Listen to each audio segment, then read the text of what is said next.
श्रीमद् भागवत महापुराण स्कंद चौथा अध्याय 21वां। महाराज पृथु का अपनी प्रजा को उपदेश। श्री मैत्रेय जी कहते हैं, विदुर जी, उस समय महाराज पृथु का नगर सर्वत्र मोतियों की लड़ियों, फूलों की मालाओं, रंग बिरंगे वस्त्रों, सोने के दरवाजों और अत्यंत सुगंधित धूपों से सुशोभित था।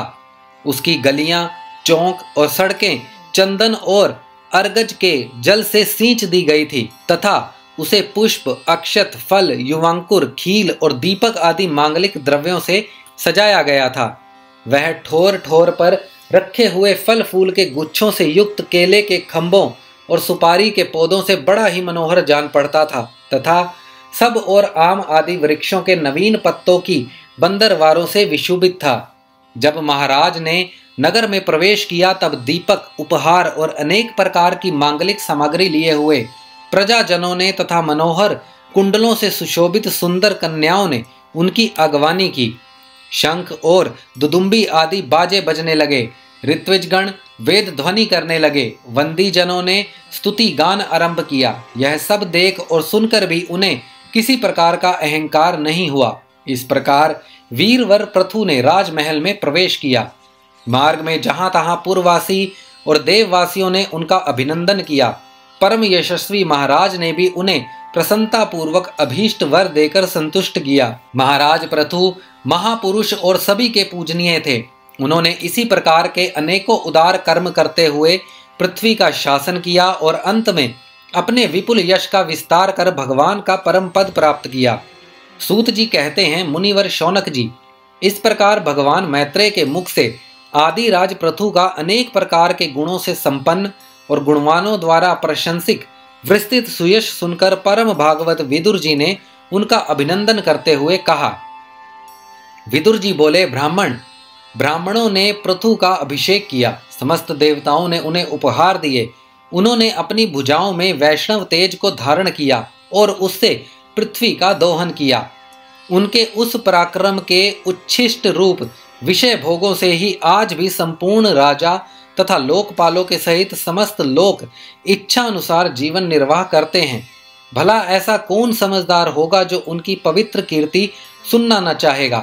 अतः अभी आप मुझे उनके कुछ और भी पवित्र चरित्र सुनाइए। श्री मैत्रेय जी ने कहा, साधु श्रेष्ठ विदुर जी, महाराज पृथु गंगा और यमुना के मध्यवर्ती देश में निवास कर अपने पुण्य कर्मों के क्षय की इच्छा से प्रारब्धवश प्राप्त हुए भोगों को ही भोगते थे। ब्राह्मण वंश और भगवान के संबंधी विष्णु भक्तों को छोड़कर उनका सातों द्वीपों के सभी पुरुषों पर अखंड एवं अबाध शासन था। एक बार उन्होंने एक महासत्र की दीक्षा ली। उस समय वहां देवताओं, ब्रह्म ऋषियों और राज ऋषियों का बहुत बड़ा समाज एकत्रित हुआ। उस समाज में महाराज पृथु ने उन पूजनीय अतिथियों का यथा योग्य सत्कार किया और फिर उस सभा में नक्षत्र मंडलों में चंद्रमा के समान खड़े हो गए। उनका शरीर ऊंचा, भुजाएं भरी और विशाल, रंग गोरा, नेत्र कमल के समान सुंदर और अरुण वर्ण, नासिका सुगढ़, मुख मनोहर, स्वयं रूप सौम्य, कंधे ऊंचे और मुस्कान से युक्त दंत पंक्ति सुंदर थी। उनकी छाती चौड़ी, कमर का पिछला भाग स्थूल और उदर पीपल के पत्ते के समान सुडौल तथा बल पड़े हुए होने से और भी सुंदर जान पड़ता था। नाभि भंवर के समान गंभीर थी। शरीर तेजस्वी था। जंघाएं सुवर्ण के समान दैदीप्यमान थी तथा पैरों के पंजे उभरे हुए थे। उनके बाल बारीक, घुंघराले, काले और चिकने थे। गर्दन शंख के समान उतार चढ़ाव वाली तथा रेखाओं से युक्त थी और वे उत्तम बहुमूल्य धोती पहने और वैसी ही चादर ओढ़े थे। दीक्षा के नियमानुसार उन्होंने समस्त आभूषण उतार दिए थे। इसी से उनके शरीर के अंग प्रत्यंग की शोभा अपने वास्तविक रूप में स्पष्ट झलक रही थी। वे शरीर पर कृष्ण मर्ग का चर्म और हाथों में कुशा धारण किए हुए थे। इससे उनके शरीर की कांति और भी बढ़ गई थी। वे अपने सारे नित्य कृत्य यथाविधि संपन्न कर चुके थे। राजा पृथु ने मानो सारी सभा को हर्ष से सराबोर करते हुए अपने शीतल एवं स्नेहपूर्ण नेत्रों से चारों ओर देखा और फिर अपना भाषण प्रारंभ किया। उनका भाषण अत्यंत सुंदर, विचित्र पदों से युक्त, स्पष्ट, मधुर, गंभीर एवं निशंक था। मानो उस समय वे सबका उपकार करने के लिए अपने अनुभव का ही अनुवाद कर रहे हों। राजा पृथु ने कहा, सज्जनों, आपका कल्याण हो। आप महानुभाव जो यहाँ पधारे हैं, मेरी प्रार्थना सुने। जिज्ञासु पुरुषों को चाहिए कि संत समाज में अपने निश्चय का निवेदन करें। इस लोक में मुझे प्रजाजनों का शासन, उनकी रक्षा, उनकी आजीविका का प्रबंधन तथा उन्हें अलग अलग अपनी मर्यादा में रखने के लिए राजा बनाया गया है। अतः इनका यथावत पालन करने से मुझे उन्हीं मनोरथ पूर्ण करने वाले लोकों की प्राप्ति होनी चाहिए जो वेदवादी मुनियों के मतानुसार संपूर्ण कर्मों के साक्षी श्री हरि के प्रसन्न होने पर मिलते हैं। जो राजा प्रजा को धर्म मार्ग की शिक्षा न देकर केवल उससे कर वसूल करने में लगा रहता है, वह केवल प्रजा के पाप का ही भागी होता है और अपने ऐश्वर्य से हाथ धो बैठता है।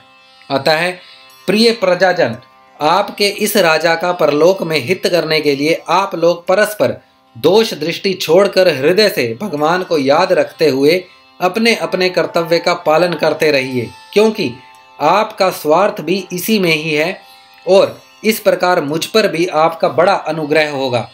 विशुद्ध चित्त देवता, पितर और महर्षि गण, आप भी मेरी इस प्रार्थना का अनुमोदन कीजिए, क्योंकि कोई भी कर्म हो, मरने के अनंतर उससे कर्ता, उपदेष्टा और समर्थक को उसका समान फल मिलता है। माननीय सज्जनों, किन्हीं श्रेष्ठ महानुभावों के मत में तो कर्मों का फल देने वाले भगवान यज्ञपति ही हैं, क्योंकि इहलोक और परलोक दोनों ही जगह कोई कोई शरीर बड़े तेजों में देखे जाते हैं। मनु, उत्तानपाद, महीपति ध्रुव, राज ऋषि प्रियव्रत, हमारे दादा अंग तथा ब्रह्मा, शिव, प्रहलाद, बलि और इसी कोटि के अन्यान्य महानुभावों के मत में तो धर्म, अर्थ, काम, मोक्ष रूप चतुर्वर्ग तथा स्वर्ग और अपवर्ग के स्वाधीन नियामक कर्म फलदाता रूप से भगवान गदाधर की आवश्यकता है ही। इस विषय में तो केवल मृत्यु के दोहित्र वेन आदि कुछ शोचनीय और धर्म विमूढ़ लोगों का ही मतभेद है, अतः उसका कोई विशेष महत्व नहीं हो सकता। जिनके चरण कमलों की सेवा के लिए निरंतर बढ़ने वाली अभिलाषा उन्हीं के चरण नख से निकली हुई गंगा जी के समान संसार ताप से संतप्त जीवों के समस्त जन्मों के संचित मनोमल को तत्काल नष्ट कर देती है।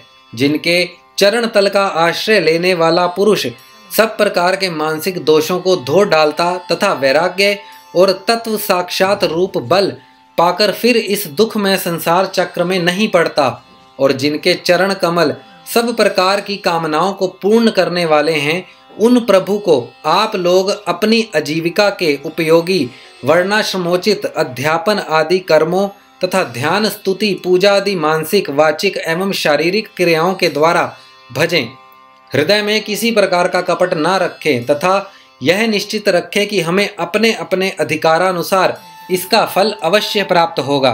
भगवान स्वरूपतः विशुद्ध विज्ञान घन और समस्त विशेषणों से रहित हैं, किंतु इस कर्म मार्ग में जौ, चावल आदि विविध द्रव्य, शुक्ल आदि गुण, अवघात आदि क्रिया एवं मंत्रों के द्वारा और अर्थ, आयश, लिंग तथा ज्योतिष्टोम आदि नामों से संपन्न होने वाले अनेक विशेष युक्त यज्ञ के रूप में प्रकाशित होते हैं। जिस प्रकार एक ही अग्नि भिन्न भिन्न कोष्ठों में उन्हीं के आकार आदि के अनुरूप भासती है, उसी प्रकार वे सर्वव्यापक प्रभु परमानंद स्वरूप होते हुए भी प्रकृति, काल, वासना और अदृष्ट से उत्पन्न हुए शरीर में विषयकार बनी हुई बुद्धि में स्थित होकर उन यज्ञ यज्ञादि क्रियाओं के फल स्वरूप से अनेक प्रकार के जान पड़ते हैं। अहो, इस पृथ्वी तल पर मेरे जो प्रजाजन यज्ञ भोक्ताओं के अधीश्वर सर्वगुरु श्री हरि का एक निष्ठ भाव से अपने अपने धर्मों के द्वारा निरंतर पूजन करते हैं, वे मुझ पर बड़ी कृपा करते हैं। सहनशीलता, तपस्या और ज्ञान इन विशिष्ट विभूतियों के कारण वैष्णव और ब्राह्मणों के वंश स्वभावत ही उज्जवल होते हैं। उन पर राजकुल का तेज, धन, ऐश्वर्य आदि समृद्धियों के कारण अपना प्रभाव ना डालें। ब्रह्मादि समस्त महापुरुषों में अग्रगण्य ब्राह्मण भक्त पुराण पुरुष श्री हरि ने भी निरंतर इन्हीं के चरणों की वंदना करके अविचल लक्ष्मी और संसार को पवित्र करने वाली कीर्ति प्राप्त की है। आप लोग भगवान के लोक संग्रह रूप धर्म का पालन करने वाले हैं तथा सर्व अंतर्यामी स्वयं प्रकाश ब्राह्मण प्रिय श्री हरि विप्र वंश की सेवा करने से ही परम संतुष्ट होते हैं। अतः आप सभी को सब प्रकार के विनय पूर्वक ब्राह्मण कुल की सेवा करनी चाहिए।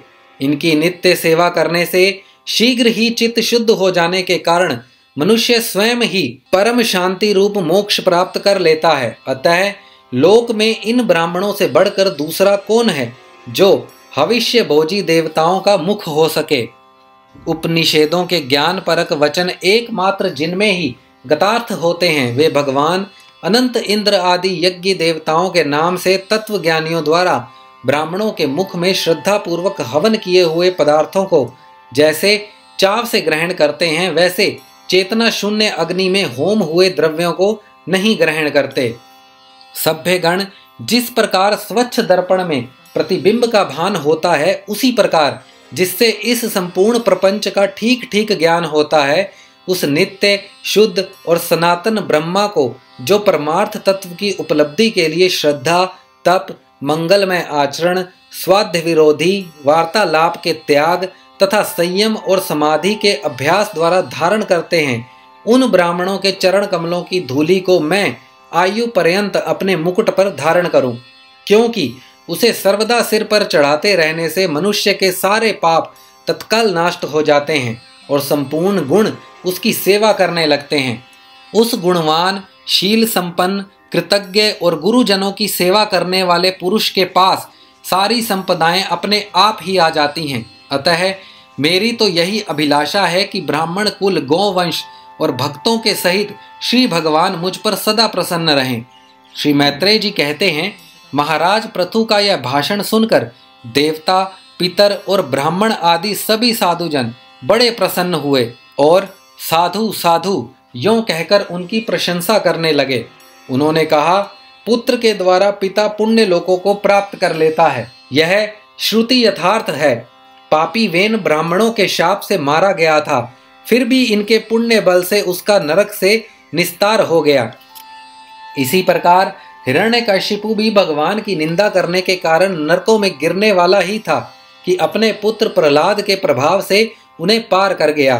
वीरवर पृथु जी, आप तो पृथ्वी के पिता ही हैं और सब लोकों के एकमात्र स्वामी श्री हरि में भी आपकी ऐसी अविचल भक्ति है, इसीलिए आप अनंत वर्षों तक जीवित रहें। आपका सुयश बड़ा पवित्र है। आप उदार कीर्ति ब्राह्मण देव श्री हरि की कथाओं का प्रचार करते हैं। हमारा बड़ा सौभाग्य है आज आपको अपने स्वामी के रूप में पाकर हम अपने को भगवान के ही राज्य में समझते हैं।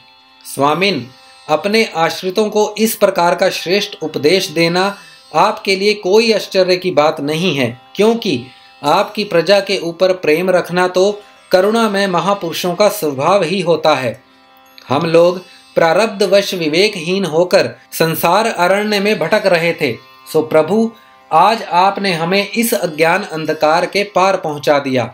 आप शुद्ध सत्व में परम पुरुष हैं, जो ब्राह्मण जाति में प्रविष्ट होकर क्षत्रियों की और क्षत्रिय जाति में प्रविष्ट होकर ब्राह्मणों की तथा दोनों जातियों में प्रविष्ट होकर सारे जगत की रक्षा करते हैं। हमारा आपको नमस्कार है।